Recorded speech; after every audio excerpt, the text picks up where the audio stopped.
इसमें गए अपन सर अपना अपाचे स्टार्ट करते हैं, क्योंकि इस सिस्टम में वही हो रहा है स्टार्ट। अभी ग्लास फिश नहीं हो रहा। एडमिन ही होना चाहिए था शायद। ठीक है, आई थिंक स्टार्ट हो गया।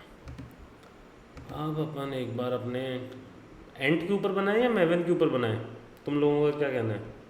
एंड एंट पे ठीक है। तो अब यही करते हैं अपन, इसको करते हैं क्लोज।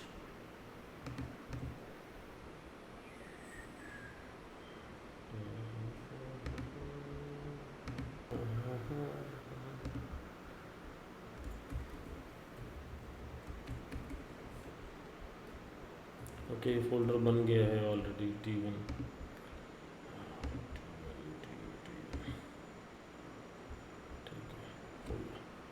सो T1 आ गया, वेब पेजेस आ गए। अब कोई भी प्रोजेक्ट के अंदर अपन को इनिशियल लेवल पे दो तीन चीज़ें इंपॉर्टेंट होती है।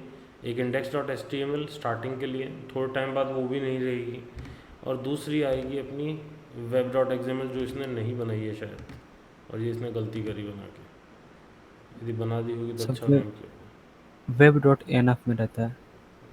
web.inf में नहीं है इसमें, लेकिन आपको बनाना पड़ेगा एक्सप्लिसिटली। जब हम सर्वलेट के जब बनाते हैं ना डायरेक्ट, आप सर्वलेट लिखिएगा तो ऑटोमेटिक आ जाएगा ऊपर से सर्वलेट में। कहाँ पर सर्वलेट लिखूँगा? सर्वलेट बनाने के लिए क्या? वो तो यस उसमें सर, सर्वलेट डिप्लॉयमेंट, वो तो बताता हूँ कैसे आता है वो जो तू बोल रहा है। वो आएगा ऐसे कि, तो इसमें जाएगा, सर ऑटोमेटिक ऐड हो जाता है वो। ऑटोमेटिक नहीं होता, टिक करना पड़ता है उसको अपने को। हाँ, वहाँ से टिक करना पड़ता है सर। तो जो टेस्ट सर्वलेट है या टेस्ट सर्वलेट रहेगा अपना, ठीक है। तो टेक्स्ट सर्वलेट को पैकेज यदि कोई तुम देना चाहते हो तो दे लो, या डिफ़ॉल्ट पैकेज में रखना है तो डिफ़ॉल्ट पैकेज में रख लो, तुम्हारा कॉल है। नेक्स्ट जाओगे तो ये होता है डिप्लॉयमेंट डिस्क्रिप्टर। इसको क्लिक करोगे तो web.xml बन जाएगी, यदि नहीं आई है बनी हुई तो। अब ये दो चीज़ें होती है, सर्वलेट का नेम जो कि क्लास नेम रखेंगे अपन नॉर्मली, और URL पैटर्न जो कि उसके URL के ऊपर कॉल करेगा। तो URL पैटर्न चाहो तो इसको बदल सकते हो तुम। URL पैटर्न समझाऊंगा, मतलब वैसे तो पता होगा तुमको क्या होगा, बट हाँ URL पैटर्न तुम्हारे उसमें काम आएगा। इसको TS1 भी कर सकते हो या TS भी कर सकते हो, या जैसा भी तुम करना चाहो। और उसको बस फिनिश कर दोगे तो web.xml में वो क्रिएट हो जाएगी, और वो उसकी डिटेल्स भी आ जाएगी। जो ये डिटेल्स है, ये URL पैटर्न हम चेंज कर सकते हैं उसमें भी जाके web.xml में बाद में। तो टेस्ट सर्वलेट बन गया। अब इसमें दिक्कत वही आएगी, क्योंकि ये जावा एक्स को इसने इनबिल्ट क्रिएट किया है। इसको क्रिएट कर लेना जकार्ता के ऊपर, ठीक है। जकार्ता को इंपोर्ट करना पड़ेगा चारों चीज़ों के लिए। चार मेजर चीज़ें होती है अपनी इसके अंदर।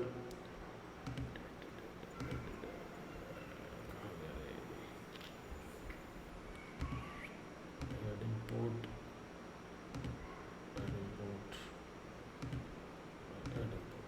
और दोनों का लॉजिक समझाऊंगा उसको हटाने से पहले कि क्यों है क्या है, ठीक है। अब इफ़ अपन कोई भी कोड प्रोग्रामिंग को अंडरस्टैंड करें पहले के टाइम पे, है ना, कि जैसे मान लो एक एग्जांपल देता हूँ तुमको गूगल का, कि एक वेबसाइट है, तुम इस पर जो भी टाइप करोगे और जैसे ही करोगे वो सर्च स्टार्ट करेगा। सेम मान लो ये स्किल्स 101 अपनी .co.in के ऊपर टेस्टिंग करके मैं समझाता हूँ इस चीज़ को। तो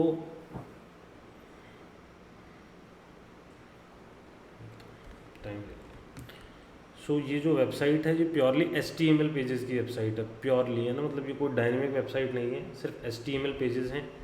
HTML पेजेस में हाइपरलिंक होते हैं, ठीक है, और लिंक्स होते हैं जो कि काम करते हैं। तो जैसे मान लो मैंने कोर्सेज पे क्लिक किया तो courses.html ओपन हो गई, ठीक है। तो उस बटन के क्लिक इवेंट के ऊपर तुम जाके देखोगे, हाइपरलिंक देखोगे, तो वो हाइपरलिंक होगा उसका, ठीक है। जैसे मान लो जो भी बार बनी हुई है या बटन बने हुए हैं, तो बटन के थ्रू उसको कर रहा है, या ahref index.html, ठीक है। तो ahref क्या होता है? हाइपरलिंक होता है। ये थोड़ा तुमको HTML भी पढ़ना पड़ेगा ना, एडवांस के अंदर काम तुम उसके बिना नहीं कर पाओगे प्योरली। तो थोड़ा HTML का नॉलेज, थोड़ा CSS का नॉलेज, और जावास्क्रिप्ट मतलब फ्रंट एंड का थोड़ा नॉलेज तो तुमको लेना ही पड़ेगा ना समझने के लिए, नहीं तो उसमें फंस जाओगे तुम लोग। HTML का बेसिक स्ट्रक्चर क्या होता है? शो करते हैं। एक जब HTML पेज बनता है तो उसका बेसिक स्ट्रक्चर होता है अपना HTML टैग्स होते हैं, हेड टैग होता है, हेड टैग से वो हेड ऐसी चीज़ें क्रिएट करते हैं अपन जो उसके हेडर के तरह यूज़ करती है। हेडर के अंदर मीन्स टाइटल आ गया, टाइटल वो चीज़ होगी जो उसको शो करेगा ना। इसको रन करते हैं, रन एनीवे, क्योंकि अभी हम टेस्ट सर्वलेट को कॉल नहीं कर रहे। तो टू डू राइट कंटेंट आ गया, ठीक है, ये बाय डिफ़ॉल्ट जो आया है, और T1 ओपन हो गया, प्रोजेक्ट हमारा वो ओपन हो गया। सो टाइटल के अंदर जो चीज़ें हैं वो कहाँ शो होनी चाहिए, वो शो होगी सर्च बार में। नहीं, वो ऊपर अपना टैब यहाँ दिखता पर, है, ये टैब। जैसे हाँ, ये जो टैब होता है ना, टैब ये वो स्किल्स 101 है, टैब, हाँ टैब। टैब वो होता है। और मेटा टैग्स आते हैं उसके अंदर। ठीक है, तो हाँ, इसके अंदर ये जो ऊपर जो टू डू सप्लाई है ये आ रहा है, टू डू सप्लाई है टाइटल, और टू डू राइट कंटेंट, ठीक है। तो सप्लाई टाइटल से टाइटल आ गया, ठीक है। इसको अपन चेंज कर सकते हैं अपनी टेस्ट एप्लीकेशन, ठीक है। फिर उसके बाद में मेटा टैग्स जो होते हैं वो मेनली उसके डेटा सेट के लिए आते हैं। ये फ्यूचर में तुम्हारे एसईओज़ के लिए और बहुत सारी चीज़ों के लिए सर, यूज़ में आएंगे, ठीक है। क्या चीज़ बोल रहा था प्रशांत? नहीं, सब समाधान बोल रहा है। एसईओ के लिए सर्च इंजन हाँ, ऑप्टिमाइजेशन। सर्च इंजन ऑप्टिमाइजेशन वगैरह के लिए यूज़ में आते हैं मेटा टैग्स वगैरह, है ना। डेटा स्टोर करते हैं वो उस पेज से रिलेटेड। सो मेटा डेटा को क्या बोलते हैं? डेटा अबाउट डेटा, ठीक है। Father of data. हाँ, तो हेड के अंदर वो वाला पार्ट रहेगा, बॉडी स्टार्ट होती है, बॉडी वो पार्ट होगी जो इसके अंदर दिखेगा, ठीक है। पेज हाँ, पे। हाँ, पेज पे। अब बॉडी के कंटेंट। अंदर दो चार चीज़ें, बेसिक चीज़ें होती है। इफ़ हम डिव को हटा देंगे, वो तो डिवीजन एक तरीके से कंटेनर्स क्रिएट सेक्शन। करता है डिव टाइप के। इफ़ उसको तुम हटा दो एक बार के लिए और उसको डिवाइड करो नॉर्मल पैराग्राफ के अंदर या H1 के अंदर, हेडिंग्स तुम कुछ लिखना चाहो, है ना। तो जैसे मान लो अपन एक सिंपल सी चीज़ लिखते हैं पहले, H1 से लेके H5 तक होती है ये चीज़ें, ठीक है। हेडर्स से तुमने पढ़ी है अभी तक HTML थोड़ी बहुत, या सर क्या HTML पूरी आती है सर। Yes, yes. समाधान तेरे को भी आती है? हाँ सर। बहुत ही बढ़िया, मज़ा आ गया फिर तो। ठीक है, दो तो लोग और आ हेडर गए के सर। अंदर आ जाएगा तो वो जो भी होगा वो साइजेस अलग अलग होगी, पैराग्राफ्स अलग अलग होंगे, वो सारी चीज़ें होगी, ठीक है। और यहाँ पर अपन जो भी चाहे लिख देंगे वो वहाँ पर आ जाएगा। जैसे ही इस बार अपन एग्जीक्यूट करेंगे index.html अपडेट होते ही, और यहाँ पर स्किल्स 101 आ गया, वहाँ पर टेस्ट एप्लीकेशन आ गया टाइटल बार के ऊपर अपना, ठीक है। तो ये हो गया बेसिक HTML, अपने को एक बार इतना ही चाहिए था। अब नॉर्मली क्या होता है कि इफ़ मैं एक और HTML पेज बनाऊँ और एक HTML पेज से दूसरे HTML पेज के ऊपर जाऊँ, तो क्या मैं, ऐसा हो सकता है कि एक HTML पेज से डेटा दूसरे HTML पेज पे भेज पाऊँगा और वहाँ कैलकुलेट कर पाऊँगा? यस सर, क्या चीज़? हो सकता है सर। कैसे? सर्वलेट का यूज करके। अरे HTML टू HTML बोल रहा था मैं बस। सर हाइपर नहीं सर, ऐसा नहीं हो सकता सर। हाँ, ठीक है। तो HTML क्या है? एक तरीके से स्टैटिक लैंग्वेज है ना। ये चीज़ें नहीं कर सकती, ये डेटा स्टोर नहीं कर सकती, ये वेरिएबल नहीं बनाती है, ये कैलकुलेशंस नहीं करती है। जावास्क्रिप्ट से आजकल पॉसिबल है क्योंकि बहुत सारे बैकएंड भी जावा पे बनते हैं जावास्क्रिप्ट पे। बट हाँ, इनिशियली हमको कोई ना कोई कोड लिखना पड़ता था या एप्लीकेशंस करनी होती थी। तो हम पहला जो बना एक आइडिया, वो बना था सर्वलेट का। तो सर्वलेट का आइडिया आया था एप्लेट से। यदि कोर जावा को तुमने ढंग से देखा है तो उसमें लास्ट में जाके एक एप्लेट कंसेप्ट आता है ना, यस सर। ठीक है। तो एप्लेट एक ऐसी चीज़ थी जिससे GUI भी बन सकती थी और काइंड ऑफ वेब पेजेस भी बनाए जा सकते थे एक तरीके से, छोटे मोटे, ठीक है। तो एप्लेट का ही एक तरीके से सर्वर साइड एप्लेट को सर्वलेट बोल दिया उन्होंने, ठीक है। तो उन्होंने बोला कि यार कोर जावा के अंदर क्या चीज़ थी जो एडवांस जावा में जो बेनिफिट है कि यार हमने एक सर्वलेट बनाया, तो वो सर्वलेट रन करेगा हमारे सर्वर के ऊपर, वही डेटाबेस के साथ में अपनी कनेक्टिविटी करेगा और वो फिर वेब ब्राउज़र के साथ में इंटरेक्शन करेगा, ठीक है। अब इंटरेक्शन यदि तुम जो प्रोग्रामिंग है उसको अंडरस्टैंड करोगे तो जो HTTP होता है, हाइपर टेक्स्ट ट्रांसफ़र प्रोटोकॉल, ठीक है। तो वेब पेजेस या अपना जो ब्राउज़र होता है वो HTTP प्रोटोकॉल फॉलो करता है ना, ठीक है। और भी तुम नेटवर्किंग थोड़ा पढ़ोगे डिटेलली तो और भी बहुत सारे प्रोटोकॉल होते हैं, SMTP यस होता सर। है, ठीक है। और सिंपल भी मेल बहुत सारी ट्रांसफर चीज़ें प्रोटोकॉल। होती हैं। अब इन्होंने सोचा कि यार सर्वलेट को एक तरीके से वो प्रोग्राम बनाते हैं जो जावा की तरह दिखेगा, जावा की तरह रन करेगा, बट वो HTML के साथ इंटरेक्शन कर सकता है अपना, है ना। तो उन्होंने दो, मतलब एक इंटरफेस ले लिया और एक क्लास ले ली, ठीक है। सो HTTP सर्वलेट क्लास है, सर्वलेट इंटरफेस है। तो HTTP सर्वलेट जो क्लास है वो भी सर्वलेट इंटरफेस को ही इनहेरिट करती है एक तरीके से, ठीक है। और इस क्लास को अपन जब भी किसी क्लास में इनहेरिट कराएंगे तो वो सर्वलेट बन जाएगा, ठीक है। उसमें प्रॉपर्टीज़ आ जाएगी सर्वलेट की अपने पेरेंट की। तो सर्वलेट कंटेनर होता है, उसमें वही इनिशिएट होता है, सर्विस करता है, फिर डिस्ट्रॉय हो जाता है। और इसका जो रिक्वेस्ट हैंडलिंग का तरीका है उसमें 2-3 चीज़ें होती है अपनी, ठीक है। JSP पहुंच गया सर्वलेट। तो जो HTTP सर्वलेट का अपन यूज़ कर रहे होते हैं ना, तो अपने पास में 2 चीज़ होती है कि जब HTTP से मतलब एक वेब पेज से जब सर्वलेट के पास रिक्वेस्ट जाएगी तो वो फॉलो करेगा HTTP सर्वलेट रिक्वेस्ट को, ठीक है। जब ये 4 यहाँ पर हमने वो जो एक्सटेंड करने की बात करी ना, तो वो इसका मतलब यही था कि यार मैं एक सबसे पहले HTTP सर्वलेट को इंपोर्ट करूँगा, ठीक है।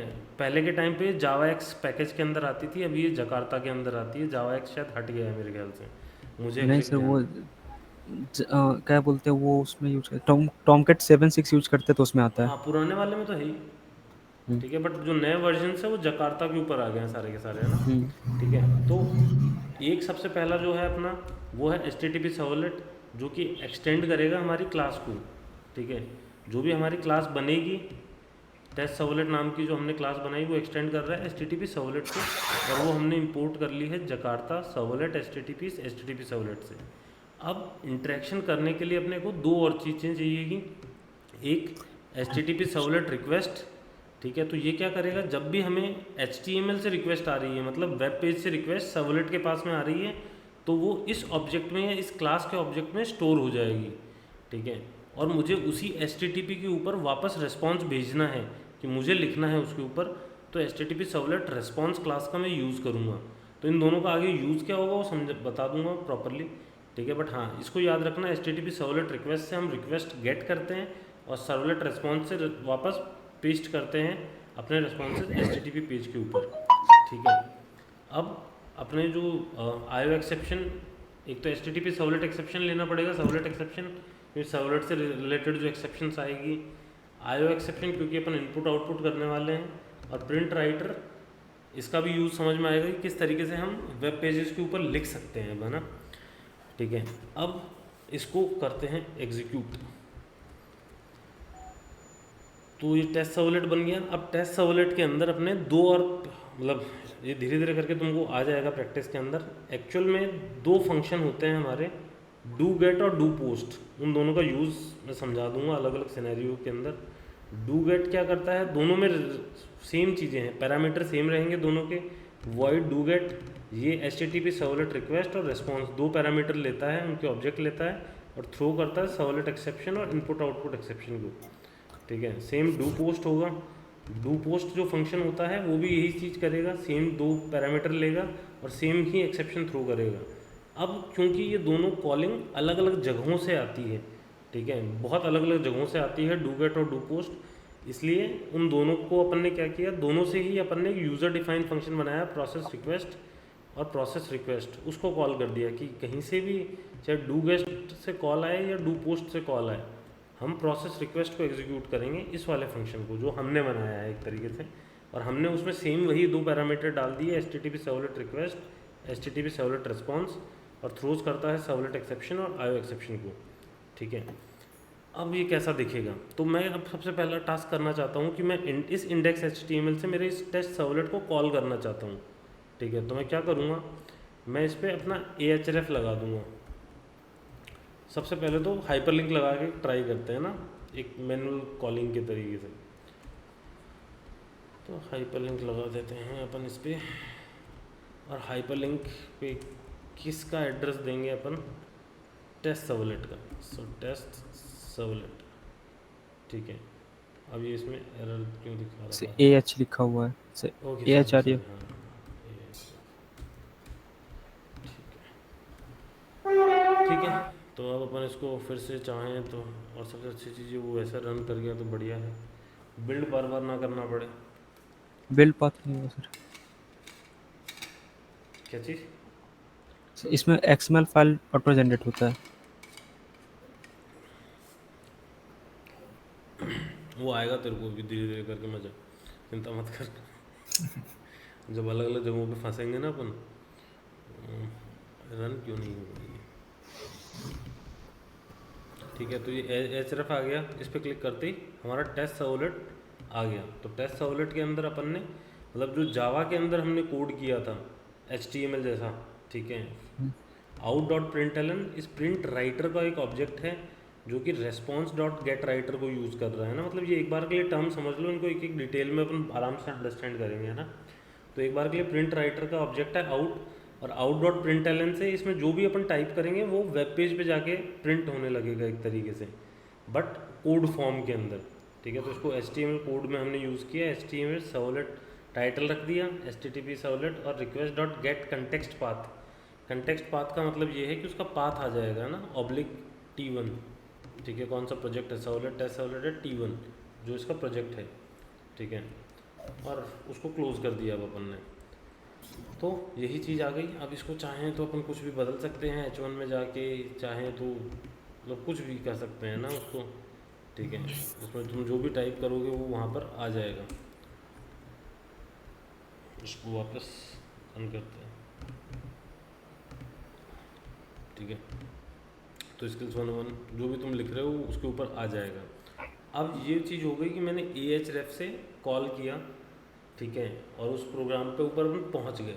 अब सबसे बड़ा सवाल आता है, जब अपन वेब एप्लीकेशन बनाते हैं तब अपने को डेटा इधर उधर देना होता है ना, ठीक है, कि किस तरीके से डेटा कम्युनिकेट होगा एक जगह से दूसरी जगह के ऊपर, किस तरीके से अपन डेटा HTML से कैप्चर करके लेके आएँ, और फिर उसके बाद में उसके ऊपर अपन कैलकुलेशन कर सकते हैं, SQL क्वेरी फायर कर सकते हैं, डेटाबेस में स्टोर कर सकते हैं, कुछ भी कर सकते हैं। तो उसके लिए सबसे पहले अपन क्या करेंगे, अब HTML में दो चेंजेस करते हैं अपन, है ना। HTML में अपन बनाते हैं फॉर्म, ठीक है, फॉर्म एक्शन, अरे भाई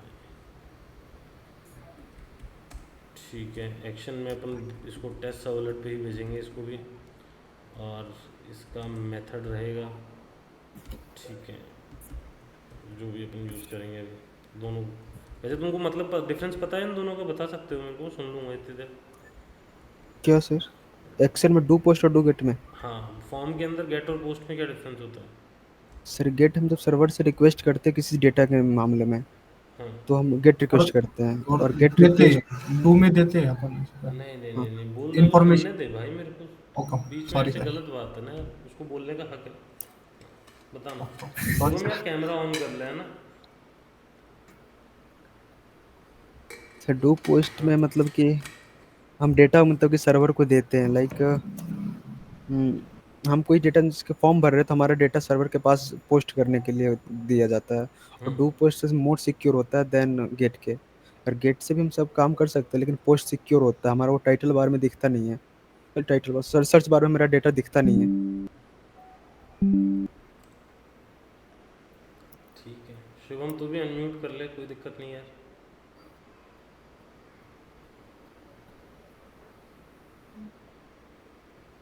आवाज़ नहीं आ रहा तेरा, ठीक है।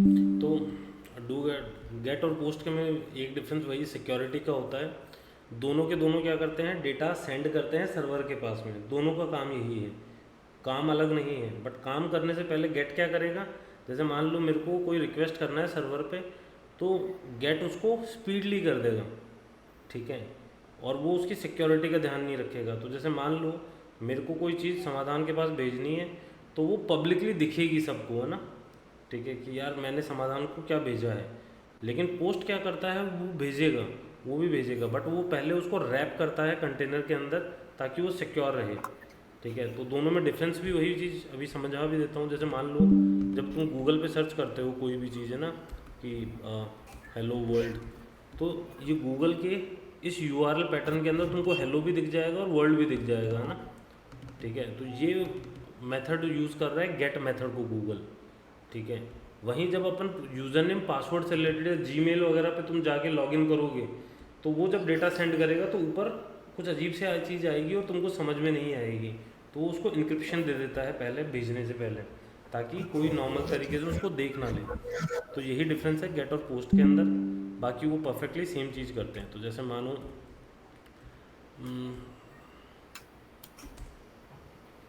क्या कर टेक्स्ट, इनपुट टाइप। हाँ भाई मैं सोच रहा हूँ कि कुछ तो करूँ इनपुट टाइप, क्योंकि मेरे को इतना याद मतलब HTML पे प्रैक्टिस वैसे ही बहुत कम होती है आजकल, कौन ही करता है। HTML तो जब से कॉपी पेस्ट करने के चैट GPTs आए हैं तो HTML तो और आसान बन गई है। नेम के अंदर तुम इनका नाम रख लेना कुछ भी, ठीक है। नेम इसलिए क्योंकि इन्हीं के थ्रू अपन इनको भाई N1 का डेटा मुझे कैप्चर करना है या N2 का डेटा कैप्चर करना है या कॉल करना है, तो वो किस चीज़ के लिए कर सकते हैं। ये अपन अभी वो 2 नंबर को ऐड करने का बनाएंगे, ठीक है। और इसका इनपुट टाइप,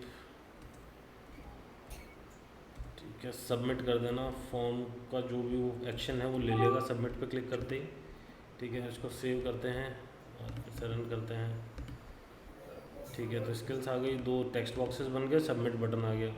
तो मैं जैसे ही 10 और 20 करूँगा, ये क्लिक होते ही ये कहीं भी नहीं गया, ठीक है। टेस्ट सर्वलेट, स्पेलिंग गलत हो गई यहाँ पर।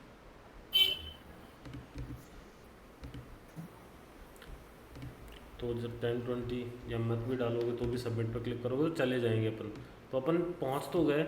अब ये देखो, ये N1 = 10 और N2 = 20 दिख रहा है ऊपर, ठीक है, क्योंकि अपन ने गेट मेथड यूज़ किया है।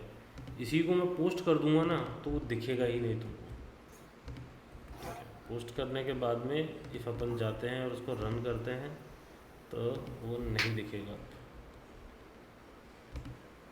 ठीक है। अब वो नहीं दिख रहा है तुमको ऊपर, ठीक है। तो ये डिफरेंस होता है गेट और पोस्ट के अंदर। आई नो हो सकता है तुम लोगों को पता हो, बट मैं बता रहा हूँ क्योंकि मुझे लगता है ये चीज़ इंपॉर्टेंट है, ठीक है। तो 10 और 20 वहाँ पहुँच गए अब अपन इस पेज के ऊपर, टेस्ट सर्वलेट के ऊपर। अब सबसे बड़ा सवाल है कि जो मेरा डेटा यहाँ पर आ गया है मैं उसको कैप्चर कैसे करूँ, मैं उनको कैलकुलेट कैसे करूँ। तो जब भी रिक्वेस्ट आती है तो वो आती है हमारे HTTP सर्वलेट रिक्वेस्ट के ऑब्जेक्ट के अंदर, जो हमने यहाँ रिक्वेस्ट बना रखा है। तो उसको गेट करने का तरीका है मेरे पास में, क्या कर सकता हूँ मैं, ठीक है। मैं कर सकता हूँ एक इंट N1 बनाता हूँ और इस जो ऑब्जेक्ट है रिक्वेस्ट का, इसका एक फंक्शन होता है गेट पैरामीटर, ठीक है। इसका यूज़ करता हूँ मैं सबसे पहले, ठीक है। तो गेट पैरामीटर, इसके अंदर वो नाम ट्रांसफ़र कर दूंगा जो मुझे मंगाना है वहाँ से। सो मैंने N1 डाल दिया, सो वहाँ का N1 पिक होके यहाँ पर आ जाएगा। और क्योंकि वो स्ट्रिंग फॉर्मेट में आएगा तो इसलिए ये एरर दे रहा है अपने को अभी, तो उसको टाइप अपन क्या करेंगे, कास्टिंग, टाइप कास्टिंग। हाँ। सो अपन उसको पारसेंट कर लेंगे, इंटीजर डॉट पारसेंट, ठीक है। सो अब इससे क्या होगा, अपना जो भी नंबर आ रहा है वो पार्स होके इंटीजर बन जाएगा। अब सेम ही चीज़ को अपन N2 के लिए रिपीट करते हैं। अपन उसको रिक्वेस्ट डॉट गेट पैरामीटर में N2 देंगे और उसका कोई भी नाम रख लेंगे N2, और इंटीजर जो पारसेंट करके भी N2 के अंदर ही वो स्टोर करा देंगे। तो मतलब जो डेटा मेरा अभी था, जो डेटा वहाँ टेक्स्ट बॉक्सेस N1 और N2 टेक्स्ट बॉक्स के अंदर था, वो मैंने गेट कर लिया है यहाँ पर, और मैंने वो वेरिएबल N1 और N2 में स्टोर करा दिया। तो अब चाहूँ तो मैं सम के अंदर एक छोटा सा चीज़ कर सकता हूँ। अब जो फ्रीडम है मेरे को जावा पे काम करने की, लूप्स चलाने की, डेटाबेस से इंटरेक्शन करने की, वो आ जाएगी यहाँ पर आने के बाद में। सो N1 + N2 यहाँ पर मैं प्लस कर सकता हूँ। अब मैं चाहूँ तो इन सब का आउटपुट भी दे सकता हूँ, ठीक है। आउटपुट देने का सिंपल सा चीज़ है कि यहाँ से मैं बाकी सारी चीज़ें हटा देता हूँ, या इसी के नीचे वाले में एक और अपन एक H2 बना लेंगे जिस पे वो आउटपुट आ जाएगा, ठीक है। सेम साइज़ का ना करके, और यहाँ पर सेम जो अपन नॉर्मली जावा की कोडिंग में करते थे सिस्टम आउट डॉट प्रिंटलन के अंदर, वो चीज़ करना स्टार्ट कर देंगे, ठीक है। सो N1 यहाँ पर आ जाएगा, ठीक है। फिर उसके बाद में चाहो तो स्पेस दे देना थोड़ा सा, N2 यहाँ पर आ जाएगा,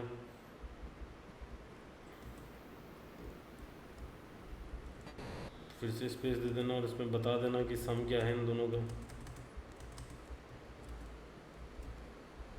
और सम क्या है वो सम के अंदर है जो अपन सिस्टम आउट डॉट प्रिंटलन के ज़माने से करते हुए आ रहे हैं।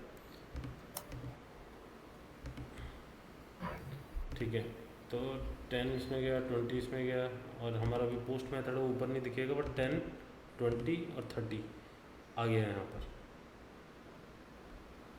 ठीक है, सो यहाँ पर जो एक एडवांस जावा का मैजिक स्टार्ट होता है, या जो जिसको अपन वेब एप्लीकेशन डेवलपमेंट बोलते हैं, या फिर जिसको बोलते हैं ना डायनेमिक वेबसाइट्स, उनका डेवलपमेंट स्टार्ट हुआ कि हम एक स्टैटिक वेबसाइट से डेटा कैप्चर कर रहे हैं और वो एडवांस या फिर जो सर्वर साइड है वो भेज रहे हैं, वहाँ पर हमारी प्रोग्रामिंग लैंग्वेजेस उसके साथ अपने फॉर्मूलाज या जो भी हमको उसके साथ डेटा के साथ करना है वो सब कर सकते हैं, हम उस डेटा को स्टोर कर सकते हैं। इतना समझ में आया भाई लोगों को? जो वेब डॉट एक्सएमएल का था, तुमको जब तुम वेब डॉट एक्सएमएल ओपन करोगे तो तुमको ये दो चीज़ें मिलेगी। ये एक सर्वलेट को पूरा मैप करने के काम में आती है, ठीक है। तो इसको 4 स्टेप के अंदर या 2 या 3 स्टेप के अंदर अंडरस्टैंड करने का ट्राई करो। तो पहला चीज़ है कि मैंने सर्वलेट क्लास, ये होती है मेरी सर्वलेट क्लास को सर्वलेट नेम के साथ मैप करना, एक तरीके से एलियास दे देना उसको, है ना, ठीक है। तो जैसे मान लो सर्वलेट क्लास का नेम क्या है मेरा, टेस्ट सर्वलेट, ठीक है, और मैंने यहाँ पर उसको मैप कर दिया है एक क्लास ए के साथ में। अब प्रॉब्लम क्या आएगी तुमको यहाँ पर कि टेस्ट सर्वलेट क्लास है यहाँ पर और मैंने इसको मैप कर दिया ए के साथ में, ठीक है। अब जो सर्वलेट नेम है कोई और सर्वलेट नेम नहीं है उसके नाम का, ठीक है। तो जब भी मान लो वहाँ से कॉलिंग आती है, क्या बोलते हैं अपन को, HTML से, ठीक है, तो वो कॉलिंग स्टार्ट कहाँ से होती है, तो HTML क्या चीज़ कॉल करता है, URL पैटर्न को कॉल करता है, ठीक है। तो HTML जब भी देखो अपन को कॉल कर रहा था तो वो किसको कॉल कर रहा था, URL पैटर्न को। अभी वो रन करेंगे तो क्या उसको कैप्चर नहीं करेगा, है ना। उसका रीज़न भी बताता हूँ, वो बोलेगा कि वो है ही नहीं। ओके, वेब डॉट एक्सएमएल में ही हो गया है फेल यहाँ पर, the module has not been deployed, see server side error, ठीक है,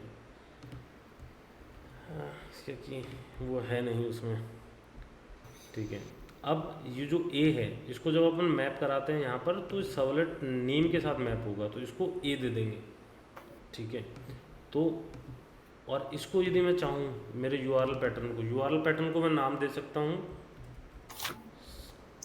स्किल, ठीक है।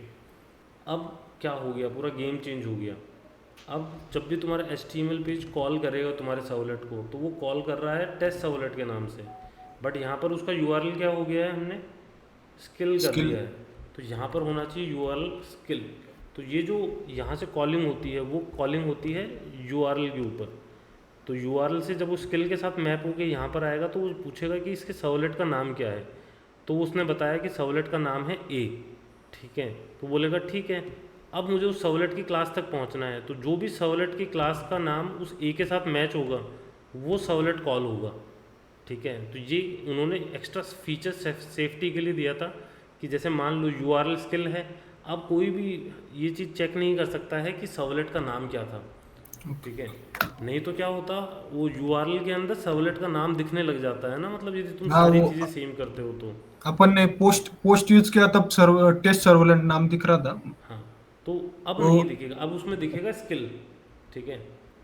अब जैसे ही मैं सबमिट करूँगा या 200 करके सबमिट करूँगा, ऊपर दिखेगा देखो स्किल, बट स्टिल वो सर्वलेट कॉल हो गया है ना, ठीक है।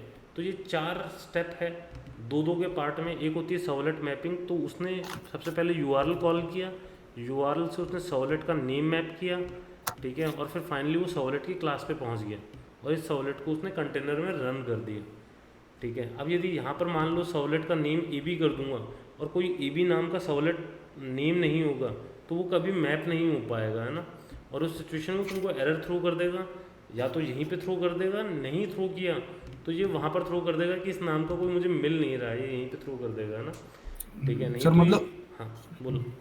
मैप करना मैंडेटरी है, मतलब दोनों के लिए मैंडेटरी है, तो जो नाम यहाँ पर होगा वो परफेक्ट होना चाहिए। जब तुम मल्टीपल सर्वलेट यूज़ करने लग जाओगे, है ना, ठीक है, तब वो और इम्पॉर्टेंट हो जाएगा। अभी तो एक ही सर्वलेट बनाया है अपन, मान लो एक ही प्रोग्राम में 10 सर्वलेट है, तो सबकी मैपिंग होनी चाहिए, नहीं तो वो दिक्कत देने लग जाएगा तुमको, ठीक है।